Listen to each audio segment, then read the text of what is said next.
સંસ્કારી નગરી વડોદરામાં સામાજિક જાગૃતિ અને માનવ કલ્યાણનું એક પ્રેરણાદાયી ઉદાહરણ સામે આવ્યું છે. શહેરના રહેવાસી સ્વર્ગસ્થ શ્રી પદ્માકર શંકરરાવ પાનવલકરના પરિવારે તેમના અવસાન બાદ પિતાના પાર્થિવ દેહનું મેડિકલ કોલેજને દાન કરી સમાજને નવી રાહ ચીંધી છે.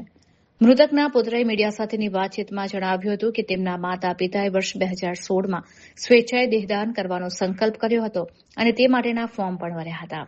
ઉલ્લેખનીય છે કે આ પરિવારે 2 વર્ષ પૂર્વે જ્યારે માતાનું અવસાન થયું ત્યારે પણ તેમનો દેહ તબીબી અભ્યાસ અર્થે દાનમાં આપ્યો હતો.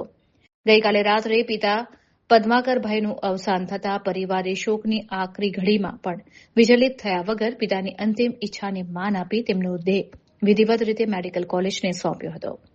પરિવારજનોએ જણાવ્યું કે મેડિકલના વિદ્યાર્થીઓ માનવ શરીરની જટિલ સંરચનાને પ્રાયોગિક રીતે સમજી શકે અને નવા સંશોધનો કરી શકે તે હેતુથી આ નિર્ણય લેવાયો છે. રૂઢિચુસ્ત પરંપરાઓ અને અંતિમ સંસ્કારની વિધિઓથી ઉપર ઉઠીને મૃત્યુ બાદ પણ કોઈના જીવનમાં કે શિક્ષણમાં ઉપયોગી થવાની પાનવલકર પરિવારની આ ભાવનાને સ્થાનિકો અને તબીબી જગતે મુક્ત કંઠે બિરદાવી છે.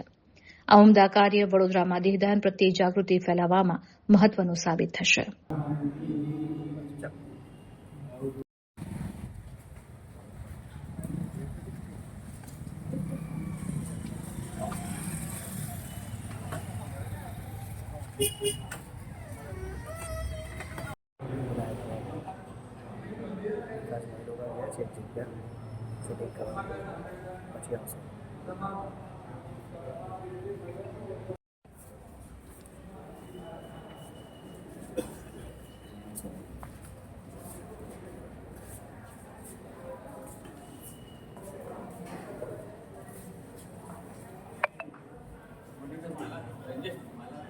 અમારી બેન મનીષા, અમારા ફાધર એક્સપાયર થઈ ગયા ગઈકાલે રાત્રે. મમ્મી બોડી ડોનેટ કરવાનું ડિસિઝન લીધું છે.